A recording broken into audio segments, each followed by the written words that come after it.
जो जितना झुलसता है वो उतना ही निखर के आता है। जो जितना झुलसता है वो उतना ही निखर के आता है। जो सह ले तकलीफ़ मेहनत की वो हर रोज़ चमकता है। वह हर रोज़ चमकता है। जय हिंद दोस्तों, नमस्कार। डेली रीड बुक में आप सभी का स्वागत है। आज हम लोग मॉडर्न इंडिया का एक टॉपिक है प्रांतीय चुनाव और मंत्रिमंडल का गठन, कांग्रेस समाजवादी पार्टी एवं त्रिपुरी अधिवेशन से संबंधित जो भी प्रश्न बनते हैं आज हम लोग इस वीडियो में देखेंगे। यह छोटा सा टॉपिक है, एक पेज में ही समाप्त होगा, तो आराम आराम से देखिए। बहुत ही इंपॉर्टेंट प्रश्न है जो एग्ज़ाम में बहुत बार आए हुए हैं। तो पहला प्रश्न स्टार्ट करते हैं। स्टार्ट करने से पहले आप चैनल पर नए हैं तो सब्सक्राइब अभी नहीं कीजिए, पहले वीडियो को पूरा देख लीजिए, अगर सही लगेगा तो सब्सक्राइब कीजिएगा। तो चलिए स्टार्ट करते हैं। पहला प्रश्न है, किस अधिनियम के द्वारा भारत में प्रांतीय चुनाव करवाने का प्रावधान किया गया था? तो इसका आंसर होगा भारत शासन अधिनियम 1935 के द्वारा।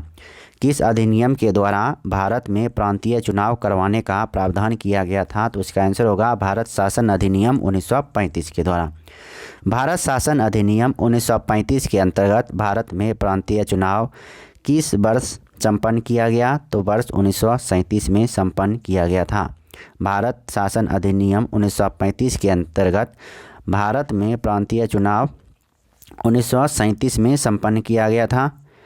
वर्ष 1937 के चुनावों में कांग्रेस द्वारा बहुमत प्राप्त प्रांतों की संख्या कितनी थी? तो इसका आंसर होगा 5। वर्ष 1937 में जो चुनाव हुआ था तो कांग्रेस द्वारा बहुमत प्राप्त प्रांतों की संख्या थी 5। कांग्रेस ने 11 प्रांतों में से 8 प्रांतों में सरकार बनाई। पंजाब में मुस्लिम लीग तथा यूनिस्ट पार्टी ने तथा बंगाल में कृषक प्रजा पार्टी तथा मुस्लिम लीग ने मिलकर संयुक्त सरकार का गठन किया। 1937 में हुए प्रांतीय चुनाव के बाद कांग्रेस ने कुल कितने समय तक शासन किया? तो 28 माह तक शासन किए थे। 1937 में हुए प्रांतीय चुनाव के बाद कांग्रेस ने कुल कितने समय तक शासन किया? 28 माह तक शासन किया था। वर्ष 1938 में भारतीय राष्ट्रीय कांग्रेस के हरिपुरा कहाँ है? गुजरात में है। हरिपुरा अधिवेशन की अध्यक्षता किसने की थी? तो इसका आंसर होगा सुभाष चंद्र बोस ने। वर्ष 1938 में भारतीय राष्ट्रीय कांग्रेस के हरिपुरा अधिवेशन की अध्यक्षता सुभाष चंद्र बोस के द्वारा किया गया था। भारतीय राष्ट्रीय कांग्रेस के किस अधिवेशन में हुए कांग्रेस अध्यक्ष के चुनाव में सुभाष चंद्र बोस ने पट्टाभी सीतारामैया को पराजित किया? तो इसका आंसर होगा त्रिपुरी अधिवेशन 1939 में। भारतीय राष्ट्रीय कांग्रेस के किस अधिवेशन में हुए कांग्रेस अध्यक्ष के चुनाव में सुभाष चंद्र बोस ने पट्टाभी सीतारामैया को पराजित किया? तो त्रिपुरी अधिवेशन 1939 ईस्वी में।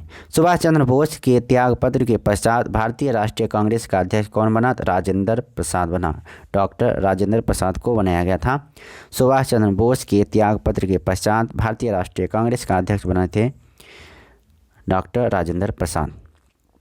कांग्रेस छोड़ने के पश्चात सुभाष चंद्र बोस ने वर्ष 1939 में किस दल की स्थापना की? तो फॉरवर्ड ब्लॉक की स्थापना की थी। कांग्रेस छोड़ने के पश्चात सुभाष चंद्र बोस ने 1939 में फॉरवर्ड ब्लॉक की स्थापना की। लॉर्ड लिंगलिथगो ने द्वितीय विश्व युद्ध में कांग्रेस का सहयोग प्राप्त करने के लिए उनके समक्ष एक प्रस्ताव रखा, जिसे अगस्त प्रस्ताव का नाम दिया जाता है। और अगस्त प्रस्ताव कब लाया गया था? 8 अगस्त 1940 ईस्वी को। लॉर्ड लिंगलिथगो उस समय भारत के वायसराय थी। लॉर्ड लिंगलिथगो ने द्वितीय विश्व युद्ध में कांग्रेस का सहयोग प्राप्त करने के लिए उनके समक्ष एक प्रस्ताव रखा, जिसे कहा जाता है अगस्त प्रस्ताव। क्रांतिकारी समाजवादी पार्टी के बारे में कुछ फैक्ट्स दिए हुए हैं, तो देखते हैं। क्रांतिकारी समाजवादी पार्टी के संस्थापक थे योगेश चंद्र चटर्जी। इसकी स्थापना 19 मार्च 1940 को बंगाल में हुआ था। क्रांतिकारी समाज पार्टी की स्थापना 19 मार्च 1940 ईस्वी में बंगाल में हुआ था। इसका उद्देश्य क्या था? तो अंग्रेज़ों को शक्ति द्वारा भारत से बाहर निकाल कर देश में समाजवाद की स्थापना करना। इस पार्टी ने त्रिपुरी कांग्रेस अधिवेशन में सुभाष चंद्र बोस का समर्थन किया तथा भारत छोड़ो आंदोलन का स्वागत किया। अब है 1937 के प्रांतीय चुनाव तथा प्रधानमंत्री। तो 1937 में प्रांतीय चुनाव हुआ था तो उस समय सभी प्रांत के कौन कौन से प्रधानमंत्री बने थे देखते हैं। असम के थे मोहम्मद सादुल्ला, बिहार के श्री कृष्ण सिन्हा, ये याद रखना है बीपीएससी के लिए बहुत ही इम्पोर्टेंट है। बंगाल फजलुल हक, उड़ीसा BN दास, उत्तरी पश्चिमी प्रांत डॉक्टर खान साहब, संयुक्त प्रांत गोविंद बल्लभ पंत, मध्य प्रांत NV खरे, बम्बई BG खरे, मद्रास C राजगोपालाचारी और सिंध अल्लाह बख्श, पंजाब सिकंदर हयात खां।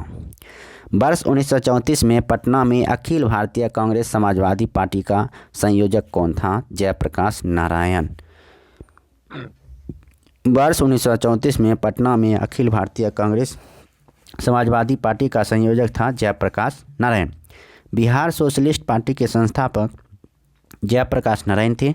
बिहार सोशलिस्ट पार्टी के संस्थापक कौन थे? जयप्रकाश नारायण, जिन्हें लोकनायक के नाम से जाना जाता है। लोकमान्य नहीं, लोकमान्य तिलक को कहा जाता है, लेकिन लोकनायक जयप्रकाश नारायण को कहा जाता है। इसने बिहार सोशलिस्ट पार्टी की स्थापना किए थे। वर्ष 1937 के चुनाव के पश्चात संयुक्त प्रांत में गठित मंत्रिमंडल में वित्त विभाग के प्रमुख कौन बने? तो इसका आंसर होगा रफ़ी अहमद किदवई। रफ़ी अहमद किदवई बने थे। वर्ष 1937 के चुनाव के पश्चात संयुक्त प्रांत में गठित मंत्रिमंडल में वित्त विभाग के प्रमुख। कांग्रेस समाजवादी दल का प्रमुख नेता कौन था? आचार्य नरेंद्र देव। कांग्रेस समाजवादी दल का नेता था आचार्य नरेंद्र देव। कांग्रेस सोशलिस्ट पार्टी की पहली बैठक कहाँ हुई थी? तो पटना में हुई थी। कांग्रेस सोशलिस्ट पार्टी की पहली बैठक पटना में हुई थी 1934 ईस्वी में। अब फॉरवर्ड ब्लॉक के बारे में कुछ तथ्य दिए हुए हैं। फॉरवर्ड ब्लॉक की स्थापना सुभाष चंद्र बोस के द्वारा किया गया था और इसकी स्थापना 3 मई 1939 को मुकर उन्नाव में हुआ था। इसका उद्देश्य था सभी साम्राज्यवाद विरोधी शक्तियों को संगठित करना और अनिवार्य संघर्ष के पूर्ति हेतु तत्पर रहना। अन्य सदस्य इनमें थे। फॉरवर्ड ब्लॉक के अन्य सदस्य थे देवव्रत बिस्वास, जो कि महासचिव थे, विशंभर दयाल त्रिपाठी राष्ट्रीय महामंत्री थे तथा स्वामी सहजानंद थे। अब इस टॉपिक का अंतिम प्रश्न है, वर्ष 1937 में प्रांतीय चुनावों में कुल 1585 सीटों में से कांग्रेस को 707 सीटें प्राप्त हुई थी। तो इस वीडियो में इतना ही। अब फिर मिलते हैं नेक्स्ट वीडियो में नेक्स्ट टॉपिक के साथ। तब तक के लिए नमस्कार। वीडियो अच्छा लगा तो लाइक कीजिए, अच्छा नहीं लगा तो डिसलाइक कर सकते हैं। साथ में कारण बता दीजिए कि क्यों नहीं अच्छा लगा।